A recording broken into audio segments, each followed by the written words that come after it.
Terima kasih atas pertanyaannya. Jadi data yang ada ini bukan data yang direct pada COVID-19, tapi dari data evidence penelitian yang fokusnya pada SARS, yaitu 2 observational studies dan juga 2 modeling studies.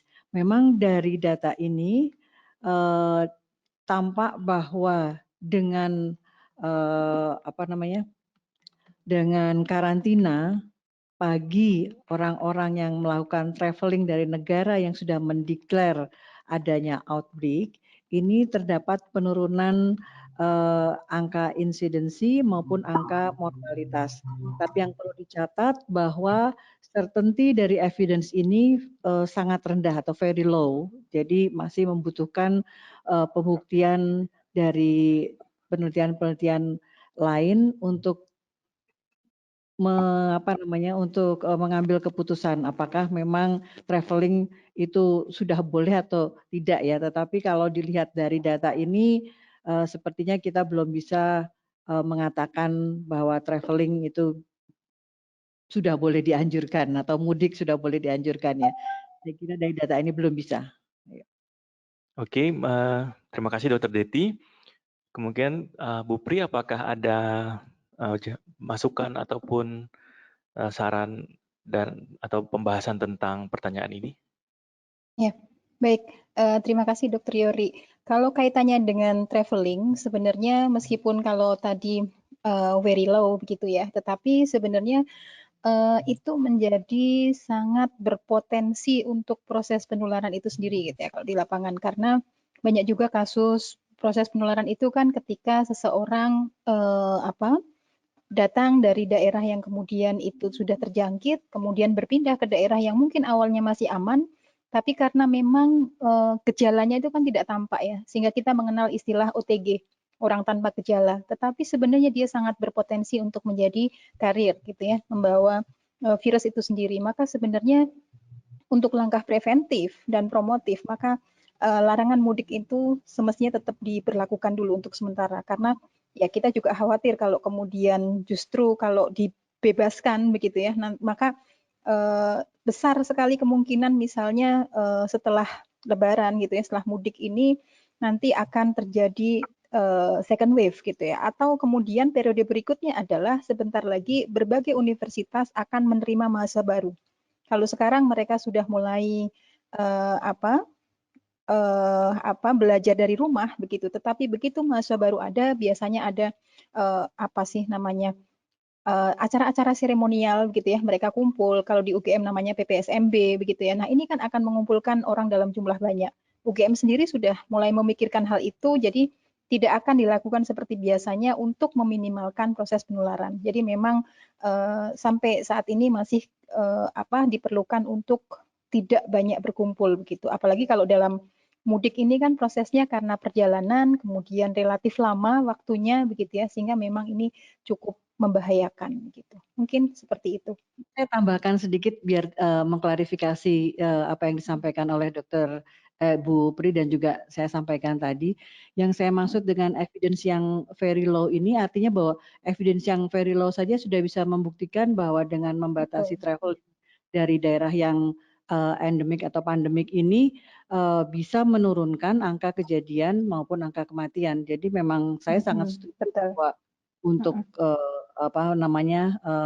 traveling atau berpindah kota gitu tidak di stop dulu begitu ya, Dok. Ya, iya. Betul. Baiklah, terima kasih Bu Pri dan Dr. Deti. Bagaimana dari Pak Danar, apakah ada keterangan lebih lanjut, Pak? Oke, baik. Jadi kebetulan saya tidak sempat melihat pernyataan yang traveling itu kecil ya. Tapi kalau memang itu ya. Tapi di paper itu saya kira tidak ada yang bisa mengalahkan mass berapa besarnya mudik di Indonesia ya. Traveling di paper-paper itu saya kira tidak ada yang bisa menyamai ya. Ya, betul. Mudik apa? Nah, Harus itu. mudik ya. Nah, kalau mudik mungkin yang bisa ya kita modelkan kalau kita pernah punya data yang tahun lalu berapa yang interaksi atau perpindahan yang terjadi itu akan sangat valid. Jadi itu Dan kalau mereka punya kontak, berapa kontaknya itu akan bisa exponentially signifikan ya. Jadi saya kira traveling yang di paper itu traveling yang biasa aja lah ya. Tapi kalau mudik itu benar-benar mas. Jadi kalau secara insting saya akan jangan, atau berkurang paling nggak seperti traveling yang ada di paper itu ya. Jadi traveling paper itu saya kira kalau yang bisa menyalip kita mungkin di India ya. Kalau yang lain-lain mungkin Cina pun kan nggak sebanyak di Indonesia itu ya. Kalau di Jepang itu meskipun banyak, tapi mereka kan hati-hati ya. Ada behavior juga ya. Kalau kita memang lebih happy ya, bebas, tapi ya bisa bahaya kalau sekarang ini kayak gitu mungkin ya. Mungkin begitu komentar saya. Terima kasih. Oke, terima kasih kepada semua pembicara dan pembahas. Cukup baik pemaparan dari jawaban untuk pertanyaan ini bahwa mungkin kita tidak bisa mencarikan acuan, tapi berdasarkan hasil jawaban dari pemateri dan pembahas dan juga dari paper yang telah kita sampaikan, memang anjurnya untuk sebaiknya jangan mudik dulu. Baiklah, untuk pertanyaan selanjutnya yaitu memang saat ini kita lihat di beberapa kampung-kampung, RT maupun RW banyak menerapkan lockdown secara lokal. Kadang-kadang gangnya ditutupin dengan bambu, ada spanduk-spanduk dengan tulisan-tulisan yang lucu, seperti itu. Apakah karantina model ini dapat mengurangi baik itu penyebaran COVID ataupun mortality dan lainnya? Baiklah, mungkin untuk ini saya akan mulai dari Bu Pri dulu, Bu Pri. Ya, baik. Terima kasih, Dr. Yori. Pertanyaan yang menarik ya, karena ini kalau tadi saya menyebutkan ada social movement begitu. Nah, ini juga terjadi social movement untuk lockdown. Ya, lockdown ini sendiri kalau kita lihat di masyarakat luar biasa bervariasinya menerjemahkan. Ada yang sampai menjadi lockdown ini menjadi lockdown begitu ya. Jadi kalau kita lihat tulisan-tulisan yang ada di berbagai daerah begitu ya di masyarakat ini luar biasa, semua jalan-jalan ditutup dan sebagainya. Nah, cuman kita perlu melihat kembali apakah memang yang dilakukan itu sudah sesuai dengan prosedur yang benar. Misalnya, kalau saya mencoba mengamati di beberapa tempat itu ketika dilakukan tulisannya lockdown, kemudian di situ ada gardu yang jaga begitu ya. Nah, ini justru ada beberapa orang yang standby di gardu itu begitu ya, dengan tidak menerapkan prinsip pencegahan itu sendiri gitu ya. Jadi jaraknya gitu ya, kemudian apakah menggunakan masker atau tidak, apa yang dilakukan, karena kan kita meminimalkan kerumunan sebenarnya begitu. Jadi kalau menurut saya apakah kemudian ini efektif atau tidak ya akan tergantung bagaimana implementasi proses karantina itu sendiri atau lockdown lokal begitu ya. Mungkin yang perlu kita perhatikan justru kalau sekarang ada gerakan-gerakan di kampung-kampung, di RT, di RW itu akan sangat bagus, tetapi perlu dilihat jadi bagaimana kemudian kondisi kampung itu sendiri. Apakah di kampung itu sudah terjadi penularan misalnya, ada yang terjangkit, apakah ada ODP, apakah ada OTG, apakah ada PDP. Nah, tentu saja masing-masing daerah dengan berbagai status ini yang dilakukan akan berbeda-beda. Kalau kemudian sebatas pencegahan dengan menutup-nutup itu begitu ya, tapi tanpa kemudian disertai dengan perilaku yang signifikan, saya kira juga itu akan menjadi kurang bermakna begitu. Jadi nggak masalah, itu satu hal yang bagus begitu ya, tetapi kemudian perlu diluruskan agar hal-hal yang dilakukan itu sesuai dengan anjuran. Termasuk kemarin mungkin selain lockdown itu juga terkait dengan disinfeksi ya. Proses disinfeksi itu di mana-mana, kemudian semua warga masyarakat secara mandiri itu rame-rame melakukan pencegahan dengan proses penyemprotan. Nah, ini kan juga kita perlu melihat yang diperlukan sebenarnya lebih pada disinfeksi barang-barang yang seringkali terpapar droplet, yang kemungkinan besar terpapar droplet. Jadi cukup di lab gitu ya, bukan kemudian penyemprotan massal seperti fogging untuk demam berdarah gitu ya. Nah, tapi yang terjadi di masyarakat kan seperti itu, dan ini tidak mudah untuk kemudian menjelaskan apa sih yang sebenarnya diperlukan. Jadi memang masih ada gap knowledge antara apa yang seharusnya dengan yang ada di masyarakat. Ini tadi yang saya sebutkan dengan literasi kesehatan itu menjadi penting agar masyarakat yang sudah sangat bersemangat, masyarakat ini luar biasa semangatnya untuk berkontribusi, berpartisipasi agar COVID-19 ini segera pergi dari Indonesia begitu. Namun memang perlu pengawalan agar menjadi lebih baik. Saya kira demikian. Matur nuwun.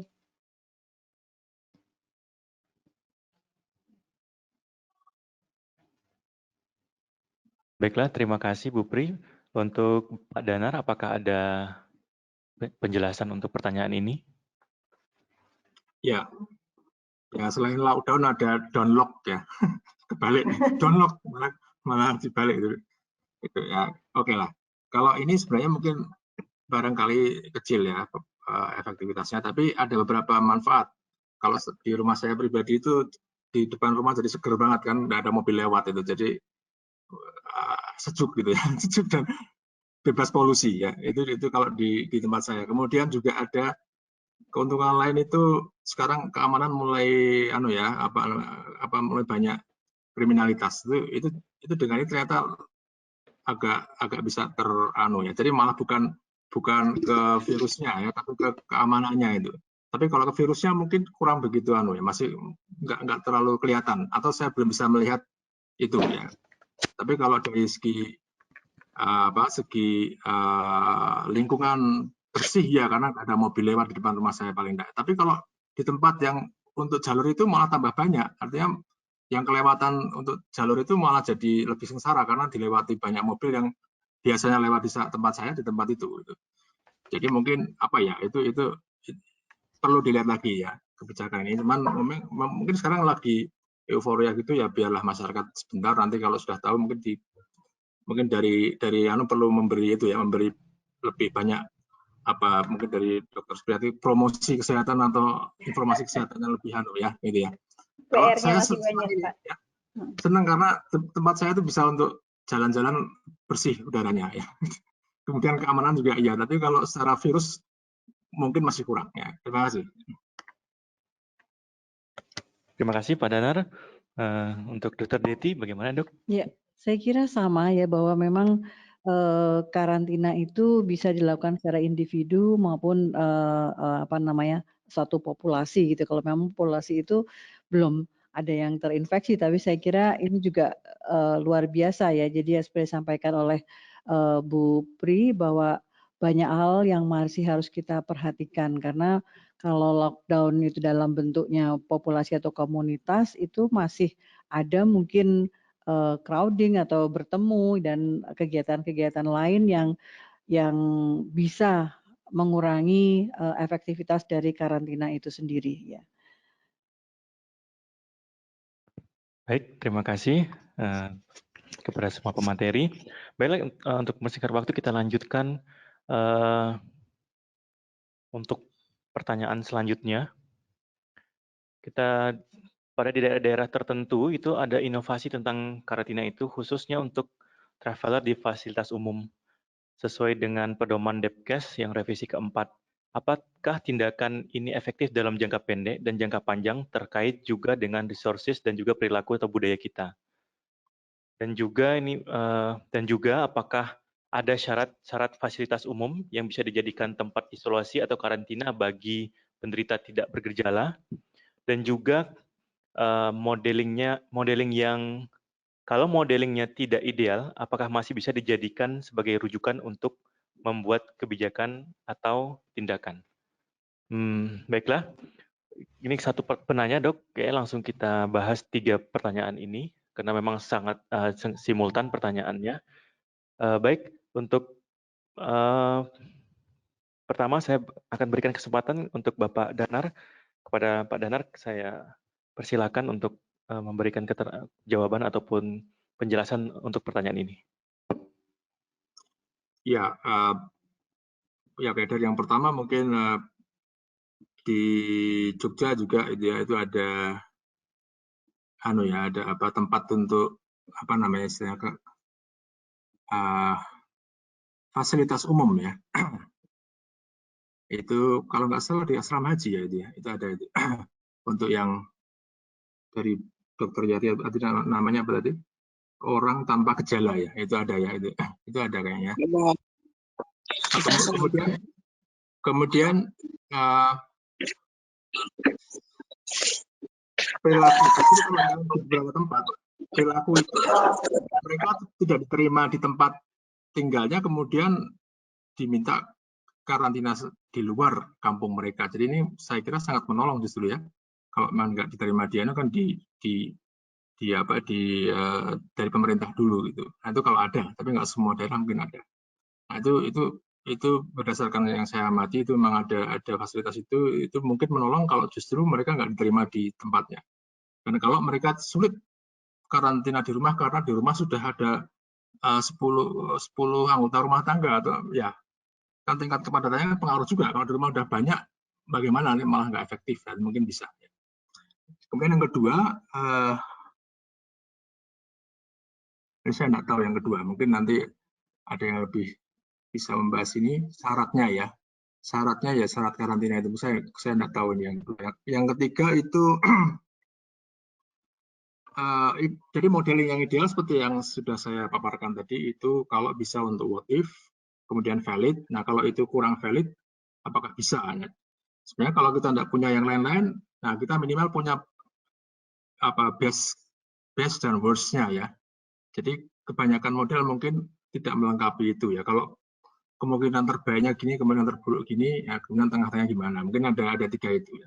Sehingga kita bisa membuat pilihan gitu ya. Jadi mungkin kalau nggak ideal itu mestinya akan lebih lebar atau range implikasinya dan itu bisa dijelaskan dulu. Ya. Apapun kita tetap harus memilih ya. Jadi kalau nggak ada yang paling bagus kita harus memilih kan. Tapi kalau kita punya implikasi yang lebih kalau best case-nya begini loh, kalau worst case-nya begini mungkin kita bisa lebih mantap dalam memilih. Ya, saya kira itu. Ya. Demikian, Dr. Baik, terima kasih Pak Danar. Untuk selanjutnya kita minta penjelasan dari Dr. Deti. Terima kasih. Jadi untuk mengenai fasilitas umum yang digunakan untuk karantina, mungkin saya kira Bu Pri ini yang nanti akan menjawab. Tapi mungkin saya menambahkan kalau kita lihat dari salah satu studi yang melihat modeling yang terjadi dari Diamond Princess Cruise Ship gitu ya, itu kan juga mungkin kita bisa kategorikan sebagai karantina yang dengan menggunakan fasilitas umum yaitu kapal itu sendiri. Nah, pada saat dilakukan isolasi ya dan juga maksudnya isolasi dalam kamarnya ya di karantina ada satu persatu satu kapal itu sendiri itu ternyata dapat mencegah ya kejadian penularan itu sampai dengan 67% dan dapat menurunkan reproduction number-nya itu sampai dengan 1,78. Artinya kalau memang itu di fasilitas umum tetapi dengan tetap ada isolasi mandiri yang sendiri di kamar begitu mungkin akan lebih baik gitu. Mungkin itu tanggapan saya, tapi selebihnya syarat-syarat mungkin Bu Pri bisa membantu. Kemudian pertanyaan berikutnya mengenai apakah modeling ini ya dari hasil dari rapid review ini bisa digunakan.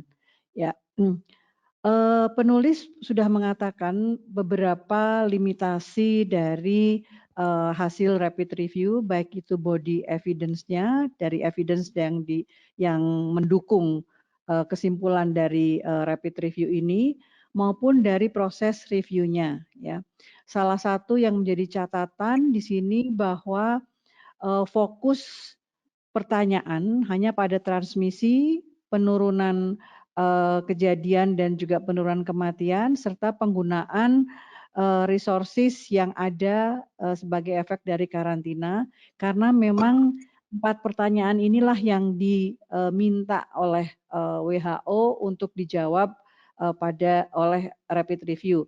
Mungkin saya perlu menjelaskan bahwa Cochrane Global, Cochrane Library itu merupakan partner utama dari WHO yang membantu WHO untuk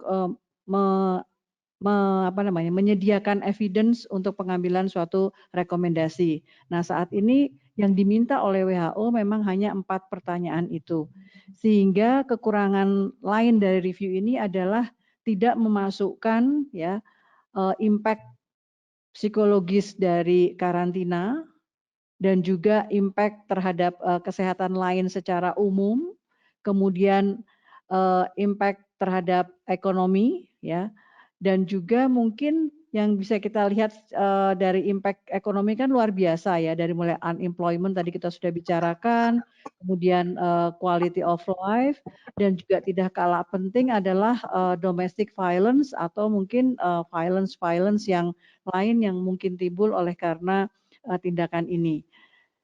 Sehingga pada saat mengambil keputusan ya untuk melakukan karantina atau tidak untuk mengatasi situasi outbreak ini, memang impact dari tindakan yang berbasis populasi ini harus mempertimbangkan banyak hal ya. Tadi mungkin sudah banyak diskusikan juga oleh Dr. Danar dan maupun Bu Pri. Ya, itu mungkin yang bisa saya sampaikan. Baiklah, terima kasih Dr. Deti. Untuk Bu Pri, apakah ada penjelasan? Ya, baik. Terima kasih Dr. Yori. Terima kasih atas pertanyaannya terkait dengan masalah karantina bagi traveler di fasilitas umum seperti yang disampaikan oleh Pak Danardono dan Dr. Deti tadi. Jadi memang di Jogja sendiri itu dilakukan begitu. Salah satunya adalah di asrama haji. Kemudian pemerintah provinsi DIY itu juga menyediakan di Kepatihan itu ada gedung yang kemudian disediakan khusus untuk karantina bagi mereka-mereka yang baru saja pulang begitu. Karena mengapa ini kemudian dilakukan? Ada tadi selain stigma bahwa kemudian kadang-kadang ada yang diusir, tidak diterima dan sebagainya, gitu, sudah jauh-jauh kemudian tidak diterima atau bahkan termasuk stigma terhadap para tenaga kerja, tenaga kesehatan seperti itu. Sehingga memang solusi yang dilakukan adalah menyediakan tempat-tempat umum sebagai tempat karantina mandiri. Termasuk yang dilakukan di Jogja itu adalah bagi para nakes begitu ya. Nakes pun di UGM sudah menyediakan tempat ya, meskipun memang biaya sosialnya itu tidak murah begitu. Ketika kemarin dicoba dilakukan di skip itu kemudian ada ya semacam protes gitu ya, protes dari tetangganya itu seperti itu. Nah, kalau bicara tentang persyaratan, memang kalau kita membaca dari guideline belum ada guideline yang detail begitu tentang apa saja sih yang harus dilakukan atau disiapkan terkait dengan menyediakan fasilitas umum sebagai tempat karantina mandiri.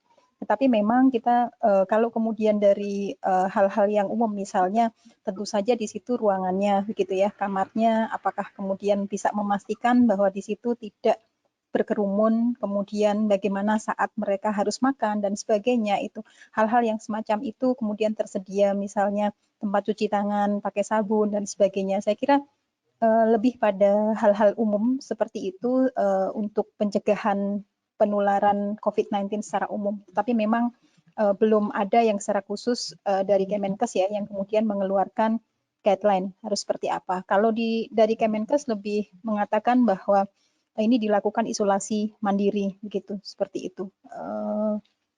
Kemudian ya saya kira lebih ke sana ya. Jadi untuk masalah karantina yang terpenting adalah tidak kerumunan, kemudian tetap melakukan perilaku hidup bersih. Kemudian terkait dengan ini, kami di UGM kebetulan juga mengembangkan peran relawan untuk mensupport mereka-mereka yang dikarantina. Jadi baik OTG maupun ODP yang kemudian menjalani karantina itu kan tadi salah satu dampaknya di paper adalah ada masalah jenuh, stres begitu ya, karena harus sendirian di kamar gitu seperti itu. Nah, kami membuat kelompok relawan untuk mensupport itu. Selain ada call center yang tentang psikososial, itu juga ada relawan yang kemudian menjangkau. Termasuk program dari Dinas Kesehatan itu juga mereka-mereka yang OTG ini dijangkau secara daring, apakah ada keluhan dan sebagainya, apa yang perlu dibantu dan sebagainya. Jadi saya kira selain support fisik itu juga support psikososial itu diperlukan.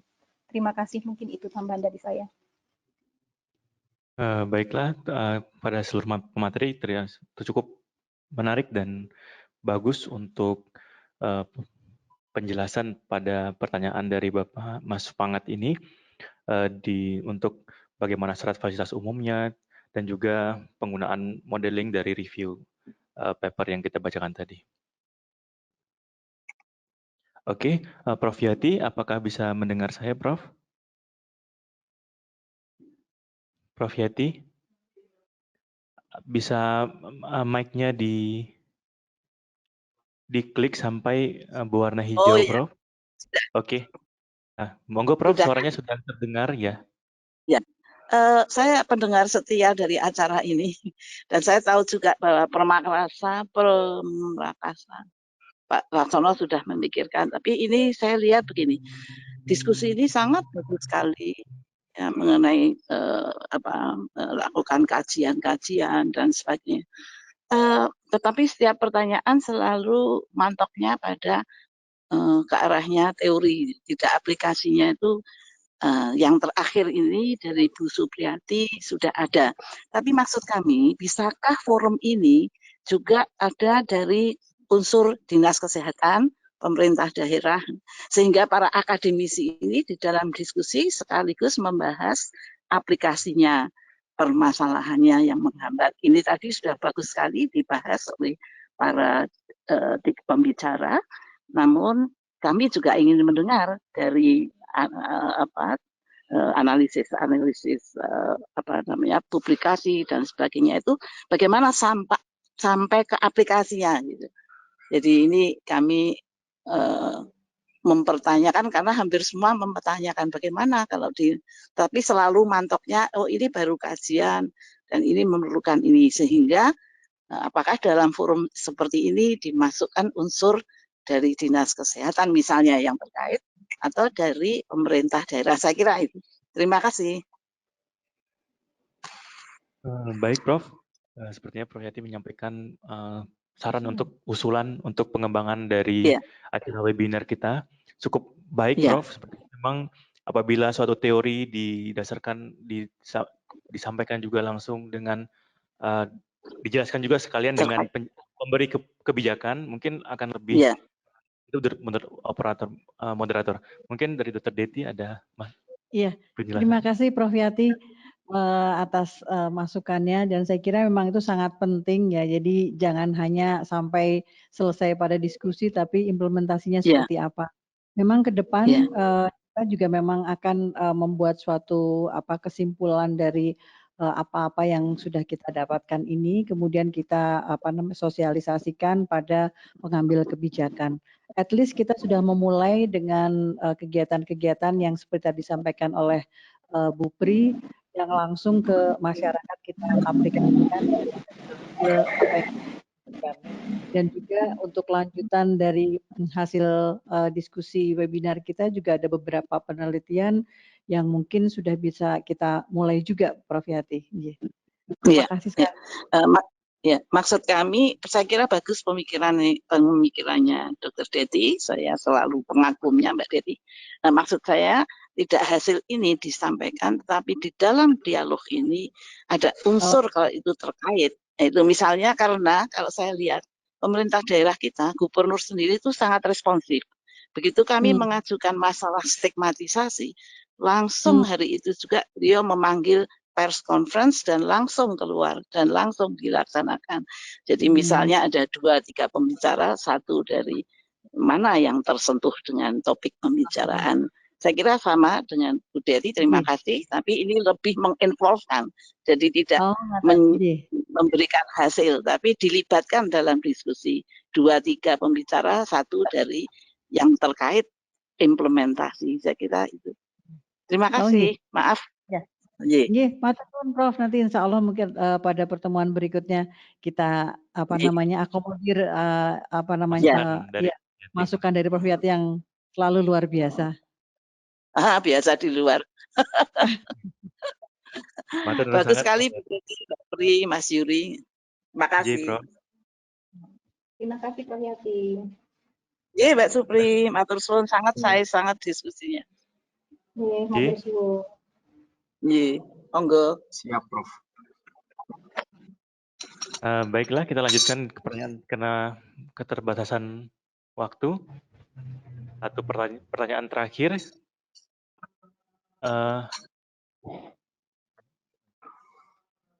Dari Mas Dwi Sulistianto. Ini tentang banyaknya iklan terkait dengan paket karantina mandiri. Dengan paket seperti ini, apakah menjadi efektif dalam self karantina sendiri? Gini dok, kalau saya tidak salah ini dari moderator bahwa ada paket-paket gitu dok, misalnya dia dari luar kota terus harus karantina mandiri, mungkin paket kan beberapa hotel-hotel itu sepi, apakah seperti itu atau tidak? Mungkin Mas Dwi bisa menyampaikan langsung nggak kalau masih online? Ini apakah paketnya itu paket seperti itu atau memang ada paket yang lain? Oke, silakan Mas Dwi.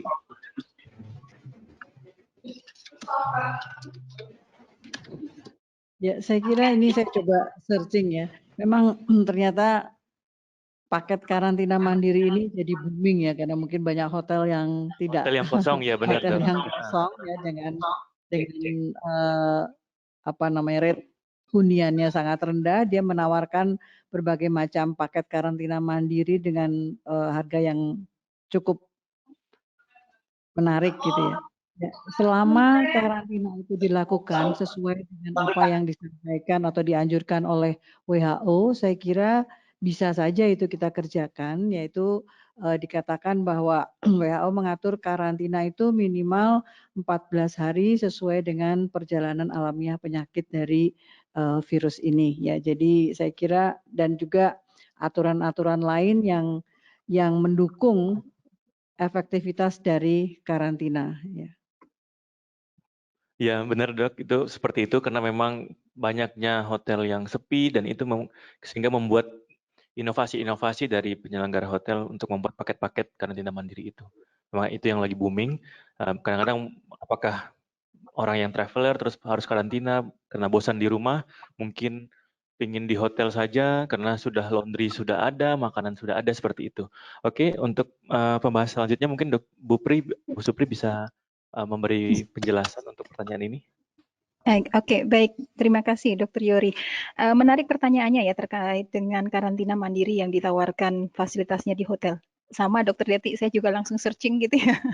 Ternyata banyak hotel yang menawarkan. Saya kira ini ide yang menarik karena menjadi solusi bagi keduanya. Di satu sisi hotel kemudian memiliki pelanggan kembali gitu ya, ada customer yang datang, sisi lain kemudian pekerjaan-pekerjaan karena untuk karantina mandiri ini cukup repot ya, artinya karena harus stay di kamar, kemudian harus benar-benar terisolasi seperti itu kan juga cukup repot. Nah kalau kemudian di hotel ini kan justru ada yang memberikan layanan, mungkin itu akan bagus. Tetapi memang kalau kita melihat ini maka paket-paket ini kan hanya terjangkau bagi mereka yang kalangan menengah ke atas. Kita pun harus berpikir tentang kalangan menengah ke bawah gitu ya. Makanya kalau tadi saya menyampaikan bahwa menjadi penting ketika ada semacam Satgas RW siaga Covid begitu. Artinya menumbuh kepedulian di antara masyarakat bagaimana ketika ada warganya yang kemudian harus melakukan karantina mandiri, maka ada pihak-pihak yang kemudian mensupport kebutuhannya, bagaimana untuk cuci bajunya, bagaimana untuk kebutuhan makannya, dan sebagainya. Di UGM sendiri sudah mulai dilakukan begitu ya, meskipun memang masih belum banyak yang menggunakan fasilitas itu, tetapi artinya sudah mulai ditawarkan perlu support apa gitu ya, kemudian apakah perlu diantar makanan dan sebagainya. Tetapi memang ini juga cukup pelik ya, karena mengantar makanan itu pun kan tidak boleh kemudian datang sampai kemudian dekat ya, tetap harus physical distancing, tetap harus menggunakan masker dan sebagainya begitu. Jadi secara prinsip sih karantina mandiri ini kalau kemudian dilakukan sesuai dengan prosedur itu akan bagus, tapi memang saya kira ini hanya terjangkau oleh kelompok menengah ke atas saja. Terima kasih. Baiklah Bu Pri, Pak Danar apakah ada masukan? Ya baik, 1 menit aja lah, sebentar ya. Jadi saya ingat saran DISW ya, Dahlan Iskan itu kalau kita harus move on, termasuk hotel-hotel itu mungkin ya salah satu solusinya memang ya. Jadi ada segmentasi orang-orang yang di karantina itu mungkin di hotel atau apa itu memang harus ada, termasuk tukang potong terus pakai APD katanya Pak Iya itu mungkin juga perlu dianu. Ya. Kalau saya belum tahu tuh kalau tukang pijit itu gimana, apakah pakai APD itu libur dulu itu juga, itu saya kira, tapi ini salah satu cara yang dikatakan Dr. Supri tadi bahwa harus move on ya, move on secara ekonomi, secara itu harus iya, tapi perlu tetap ada pengawasan. Ini yang mungkin yang agak perlu hati-hati di pengawasannya itu sudah sesuai dengan kaidah untuk karantina belum. Ya, saya kira itu saja. Terima kasih. Baiklah, terima kasih kepada semua pembicara, pemateri. Cukup baik penjelasannya bahwa ini merupakan suatu inovasi yang baik, tapi tetap kita harus memperhatikan prinsip-prinsip dari karantina itu sendiri. Untuk pertanyaan selanjutnya, yaitu apakah ada kasus COVID-19, penularan COVID-19 di antara anggota keluarga yang di dalam rumah ada anggota keluarga yang karantina mandiri akibat dari ketidaktahuan atau kesalahan cara karantina. Mungkin di anggota keluarga itu lagi karantina mandiri, Dok, atau kemudian setelah dalam proses itu ada keluarga yang terkena, seperti itu. Ya, saya belum pernah mendengar ya kasus seperti ini, artinya terinfeksi oleh karena adanya keluarga yang sedang karantina mandiri. Tapi memang sebagaimana kita ketahui bersama bahwa apa namanya penularan dari COVID-19 ini melalui droplet, dan kita ketahui bagaimana dia bertahan di dalam permukaan, di atas permukaan barang-barang yang mungkin bersentuhan dengan kita, kemudian bagaimana droplet itu bisa apa namanya terbang atau kena pada tubuh kita. Nah, itu mungkin yang kalau tidak dijaga dengan baik, walaupun sudah karantina mandiri, bisa saja terinfeksi. Itu secara teori seperti itu ya. Tapi kenyataannya apakah ada, saya belum tahu. Ya. Terima kasih, Dr. Deti. Untuk Bu Pri, apakah ada penjelasan? Sama sebenarnya sih, karena memang terkait dengan data ini kan memang kita cukup sulit ya. Apalagi terkait dengan proses penularan ini kan sangat mungkin mereka statusnya masih OTG. Jadi tanpa gejala gitu ya, belum ada gejala-gejala yang muncul dari proses penularan itu. Sehingga memang sangat sulit lah. Kalau saya sih lebih ini saja, kita kampanyenya adalah lindungi diri sendiri dan lindungi orang lain. Sehingga memang tetap perlu menerapkan gerakan untuk tadi personal hygiene, misalnya cuci tangan, menggunakan masker, physical distancing gitu ya, untuk meminimalkan ini semua. Jadi kalau kasusnya belum pernah, tetapi saya kira akan lebih baik kita melakukan pencegahan yang lebih dini ya. Banyak orang yang kemudian menuliskan statusnya, saya mungkin OTG, saya mungkin ODP, seperti itu. Itu adalah untuk kewaspadaan, karena kita tidak pernah tahu apakah memang kita benar-benar clean gitu ya, apakah kita benar-benar tidak kena virus itu gitu ya, tapi untuk kewaspadaan sehingga kita melakukan pencegahan, termasuk penggunaan masker itu pun agar semuanya bersemangat, bukan hanya melindungi orang lain atau melindungi diri sendiri, tapi melindungi keduanya. Kita melindungi diri kita dan juga melindungi orang lain, seperti itu. Terima kasih. Terima kasih, Bu Pri. Untuk Pak Danar, apakah ada tambahan usulan atau penjelasan? Ya, cukup. Dari saya cukup ya. Nggak ada, dokter. Ya. Nggak ada, oke. Baiklah, sebaiknya dari penjelasan pembicara semuanya pada hari ini bahwa memang untuk secara kesehatan dari baik penularan dari COVID itu sendiri, sebaiknya tetap kita harus mematuhi prinsip-prinsip dasar dari karantina mandiri itu sendiri. Ya, seperti social distancing, mungkin jangan ketemu anaknya dulu ya, Dok ya, jangan peluk-peluk dulu, jangan digendong dulu. Terus kalau keluar dari kamar memakai masker, seperti itu. Seperti apa yang disampaikan oleh Bu Pri tadi. Baiklah para pendengar dan pemirsa, baik dari link webinar maupun dari live YouTube, sepertinya itu yang bisa kami sampaikan pada hari ini. Dan saya dapat mengambil suatu kesimpulan bahwa karantina untuk kasus COVID-19 ini memang efektif, walaupun dengan kepercayaan yang rendah, efektif untuk menurunkan penyebaran, menurunkan kematian, baik pun menurunkan resources sendiri. Namun efek untuk sosial, ekonomi, dan psikologis dari karantina itu sendiri tetap juga harus kita bahas dan kita kaji, sehingga kita bisa saling membantu untuk masalah yang ditimbulkan secara global akibat outbreak dari COVID-19 ini. Demikian untuk hari ini. Baiklah, apabila ada kesalahan kami mohon maaf. Wabillahi taufik wal hidayah. Wassalamualaikum warahmatullahi wabarakatuh. Selamat siang.